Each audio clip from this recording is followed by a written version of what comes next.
ছেলেও রাজি, বাপও রাজি। তো আল্লাহ সুবহানাহু ওয়া তাআলা গোটা পরিবারেরই পরীক্ষা নিয়েছেন বলা যেতে পারে, এবং সবাই পরীক্ষা কি করছে? পাশ করছে। জবাই করতে গেছেন, আল্লাহ সুবহানাহু ওয়া তাআলা ছেলে তো জবাই হতে দিবেন না, এটা তো ছিল একটা পরীক্ষা মাত্র। আল্লাহ সুবহানাহু ওয়া তাআলা সেখানে অন্য একটা পশু, দুম্বা বা এই জাতীয় কোনো পশু আল্লাহ সুবহানাহু ওয়া তাআলা দিয়ে দিলেন। অন্য একটা পশু ওই ছেলের জায়গায় আল্লাহ তাআলা দিয়ে দিলেন। ছুরি উনি চালালেন, এরপরে দেখলেন যে ছেলে দাঁড়ায় আছে, পশু জবাই হয়েছে। এ হলো কোরবানির সূচনা। প্রথম পশু কোরবানি, আজকে আমরা যে কোরবানি করছি এর সূচনা ছিল এভাবে। কার মাধ্যমে? ইব্রাহিম আলাইহিস সালাতু ওয়াস সালামের মাধ্যমে। সেই কোরবানি আমাদেরকে কি শিক্ষা দেয় ভাই? সেই কোরবানি আমাদেরকে শিক্ষা দেয়, আল্লাহ সুবহানাহু ওয়া তাআলা যখন কোনো কাজের জন্য নির্দেশ করবেন, আল্লাহর গোলাম হিসাবে, আল্লাহর নুন খাই সেই হিসাবে নিঃশ্বাস গ্রহণ করছি, ছাড়ছি, প্রতি মুহূর্তে মুহূর্তে আল্লাহর নিয়ামতের সাগরে হাবুডুবু খাচ্ছি। আল্লাহই সৃষ্টি করেছেন, তার হাতেই জীবন মরণ সবকিছু। অতএব তার কোনো নির্দেশ, তার কোনো নিষেধ থাকলে সেটাকে মানতে গিয়ে পৃথিবীর যেই কোনো ধরনের ত্যাগের প্রয়োজন হয় সেটা করতে হবে। নিজের সন্তানকে জবাই করার মতো কঠিন নির্দেশও পালন করতে ইব্রাহিম আলাইহিস সালাম দ্বিধা করেন নাই। আল্লাহ সুবহানাহু ওয়া তাআলা কি করছেন তাকে এর মাধ্যমে তিনি পাশ করেছেন, এবং আল্লাহ সুবহানাহু ওয়া তাআলা তার মর্যাদা সমুন্নত করেছেন। এ হলো কোরবানির মূল শিক্ষা। আল্লাহর নির্দেশ, সেটা যত কষ্টই হোক মানতে, সেটা মানার জন্য সব ধরনের ত্যাগ করতে প্রস্তুত থাকা, এটা হলো কি ভাই? কোরবানির শিক্ষা। আর ওখান থেকেই কোরবানিটা শুরু হয়েছে।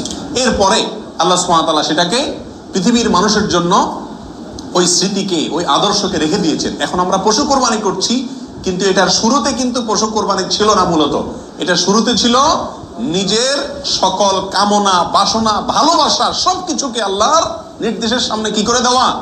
কোরবানি করে দেওয়া। এই হলো এই কোরবানির গোড়ার ইতিহাস। এখন কোরবানির খোলসটা আছে, ভেতরেরটা আর নাই। এখন শুধু পশুই কোরবানি করি আমরা।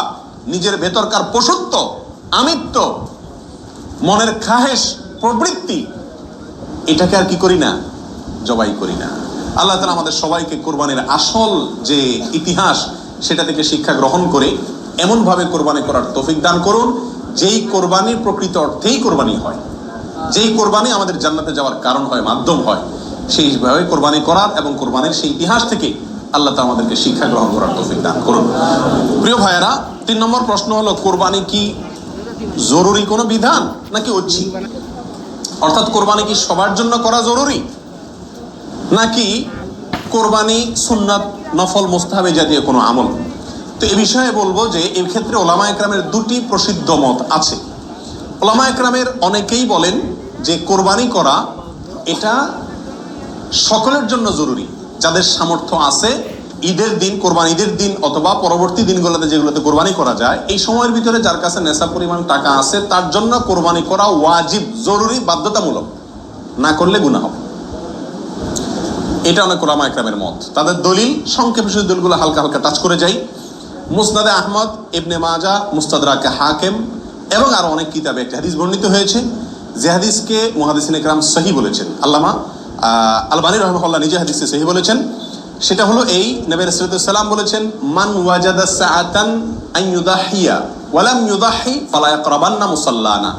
অর্থাৎ যে ব্যক্তি কোরবানি করার সামর্থ্য তার আছে, সক্ষমতা আছে, সচ্ছলতা আছে, সেই ব্যক্তি যদি কোরবানি না করে, সে যেন আমাদের ঈদগাহে ঈদের নামাজ পড়তে না আসে। কোরবানি করার ইচ্ছা না রাখলে সেজন্য ঈদের নামাজ পড়তে না আসে। এটা কিন্তু একটা সতর্কবাণী।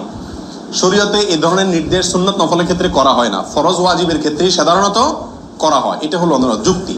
দ্বিতীয় দলিল হলো, এটাও মুস্তাদে আহমদে আসছে এবং হাফেজ ইবনে হাজার আল আসকালানী রাহিমাহুল্লাহ, বিশ্ববিখ্যাত হাদিস ব্যাখ্যাতা, তিনি বলেছেন যে হাদিসটি বিশুদ্ধ। নবী রাসূলুল্লাহ সাল্লাল্লাহু আলাইহি ওয়াসাল্লাম বলেছেন, ইয়া আইয়ুহান নাস, হে লোক সকল, ইন্না আলা কুল্লি আহলি বাইতিন উদহাইয়াতুন ওয়া আতিরাতুন, নিশ্চয়ই প্রত্যেক পরিবারের লোকের উপরে, প্রত্যেক পরিবারের উপরে একটি করে কোরবানি এবং আতিরা, এটা ওয়াজিব। আতিরা হলো রজব মাসে যে পশুটি জবাই করা হয়, সেটা একসময় ওয়াজিব ছিল, পরে এটা রহিত হয়ে গেছে।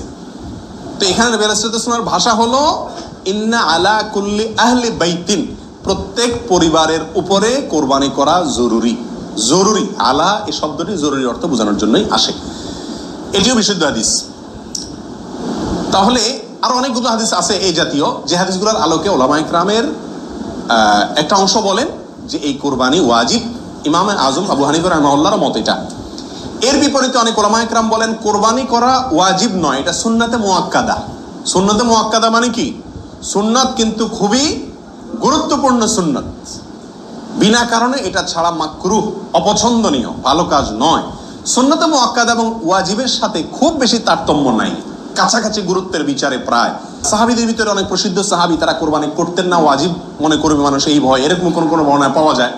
তারপরে কোনো বর্ণনা জানা গেলে সাল্লাল্লাহু এটাকে সুন্নাতু আবিকুম ইব্রাহিম এই জাতীয় শব্দ ব্যবহার করেছেন।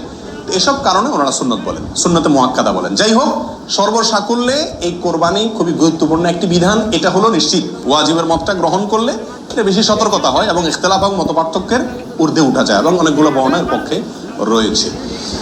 4 নম্বর প্রশ্ন হলো কোরবানি কয়টা করতে হয়? এই প্রশ্নটা আজকাল এই জন্য করতে হচ্ছে যে এখন আমরা সমাজে কোরবানির সংখ্যা বাড়ানোর জন্য এক ধরনের প্রতিযোগিতা খেয়াল করতেছি। 3টা গরু, 5টা গরু, 7টা গরু, এমপি সাহেব, মন্ত্রী সাহেব, ব্যবসায়ী সাহেব, বিভিন্ন সাহেবরা করে কি করে না, এমনকি আমরাও একটা গরু একটা ছাগল, কারণ কেউ গরুর গোশত পছন্দ করে, কেউ ছাগল গোশত পছন্দ করে ঘরে, যার কারণে দুইটাই দিতে হয়, অথবা গরুতে 1 ভাগ দিতে হয়, আবার আলাদা ছাগল দিতে হয়। এই যে কোরবানির সংখ্যা বাড়ানোর একটা প্রবণতা আছে, আসলে ইসলামী শরিয়া কি বলে? কোরবানির পশু বা কোরবানির সংখ্যা কতগুলো হওয়া জরুরি? এর উত্তর হলো যে কোরবানি মূলত একটি কোরবানি যথেষ্ট। একাধিক কোরবানি হওয়া এটা কি না? জরুরি না। নবী আলাইহিস সালাতু ওয়াস সালামের ব্যাপারে সুনানে তিরমিজিতে একটা হাদিসে আসছে, যেটা কি ইমাম তিরমিজি হাসান বলেছেন, অন্যান্য উলামায়ে কেরাম অনেকে যঈফ বলেছেন। কিন্তু যঈফ বললেও ওই একই বিষয়ে আরো বিভিন্ন হাদিস আছে। সর্বসাকুল্যে উলামায়ে কেরামের বিষয়টা প্রমাণিত। সেটা হলো যে নবী আলাইহিস সালাম 10 বছর মদিনাতে বসবাস করেছেন হিজরতের পরে, এবং এই 10 বছরের প্রতি বছর তিনি কোরবানি করেছেন। প্রতি বছর তিনি